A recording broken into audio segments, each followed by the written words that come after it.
With the Global Disability Summit just around the corner, we are happy to introduce you to one of our moderators who will be responsible for shaping the discourse and dialogue at the upcoming summit, Katie Gallus.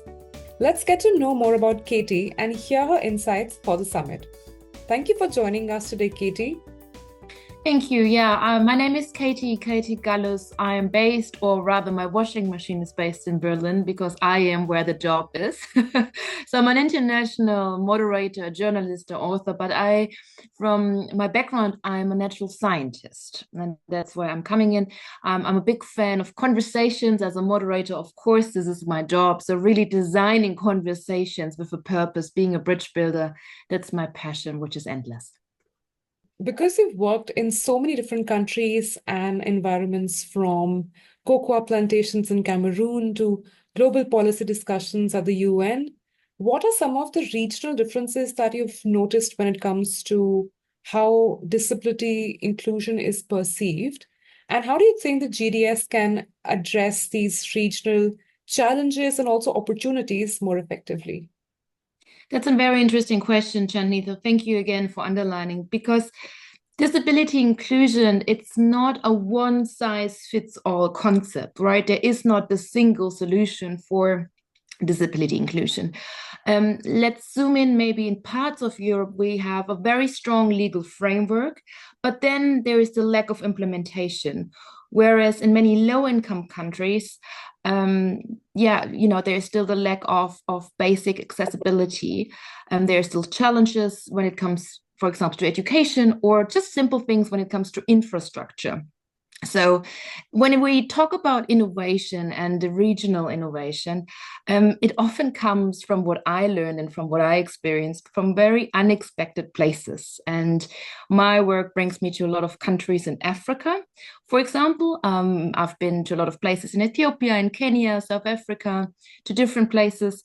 And these tech solutions, and mobile tech solutions, they are pioneering, and they are really what I see, they enhance accessibility. So what we'd like to do at the Global Disability Summit, we'd like, how can we put that? We'd like to underline these nuances. We'd like to acknowledge that there are regional differences, but they make the solutions better and better and better, because then they are inclusive.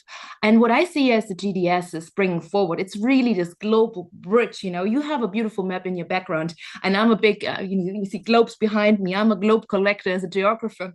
I'd like to be the bridge builder. And the GDS is also, creating and fostering a bridge for these topics, really underlining and ensuring that policies are not just debated on a high level on stages, but they really need to be shaped by those people on the ground. And what I mean by that, by activists, by local governments, by businesses, and most importantly, of course, by people with disabilities themselves. We shouldn't talk about people without them. And this is what the GDS is standing for.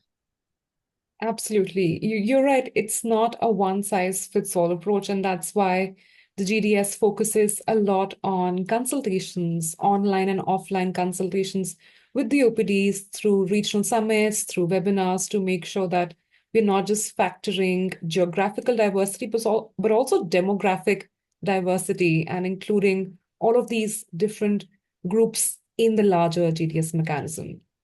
And since you've mentioned about, how you've moderated these discussions across the globe and across thematic sectors, I'd like to understand from your perspective that what role does dialogue play in shaping perspectives on disability inclusion, especially when your audiences may include stakeholders who are not yet fully aware or who don't understand the importance of inclusion at all levels of society and businesses?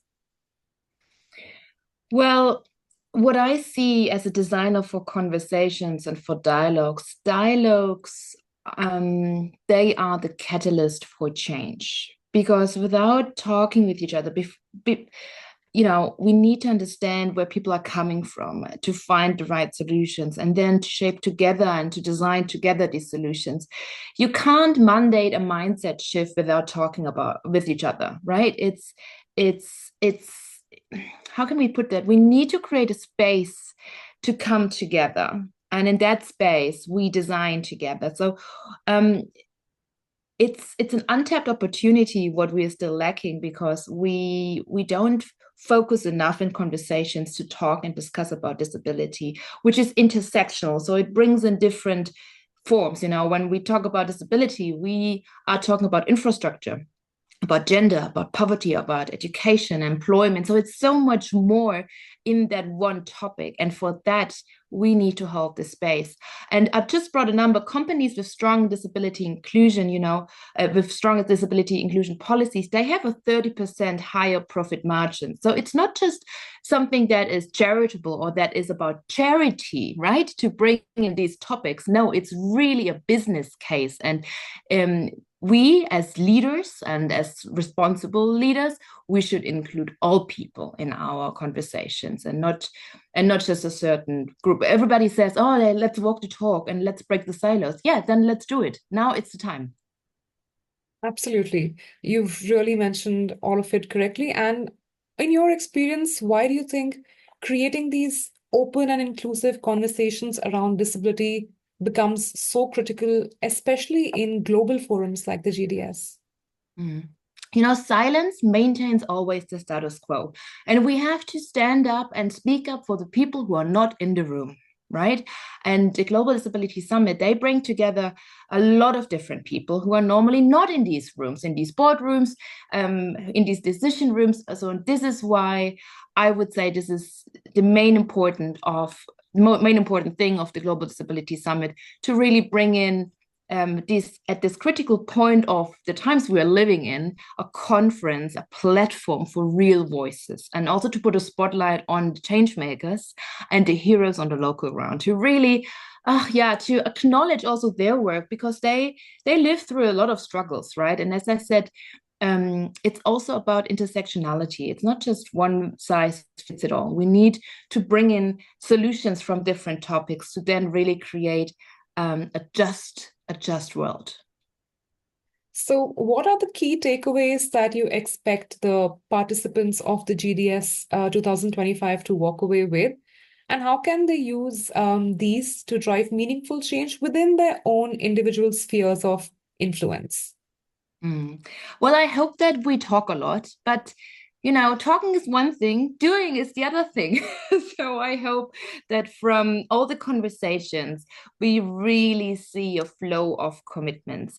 And my wish is to really leave the audience with the echo of three things. So data that drives action. 15% of the world's population live with a disability, and yet they remain so underrepresented in employment, in leadership, in decision making. This needs to change.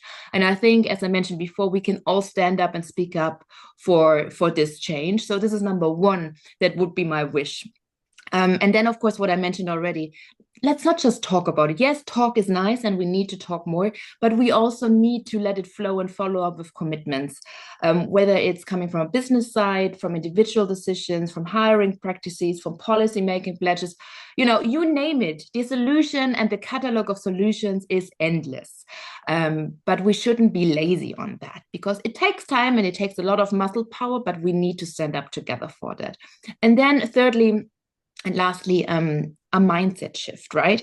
Because as I said, inclusion isn't charity. It is an economic and also a social imperative. And we need that, because from that imperative, the world's benefiting, and even more. And as I said, we have to stand up for that mentally also, but physically, and with what we can do in our workplace. So where does this come from? So I call everyone in the boardroom, decision-making processes, policy shifts, also grassroots initiatives, to see that as a bridge, these topic.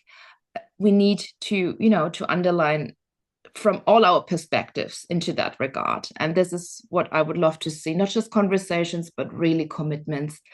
Which will be so important to have a good future ahead of us.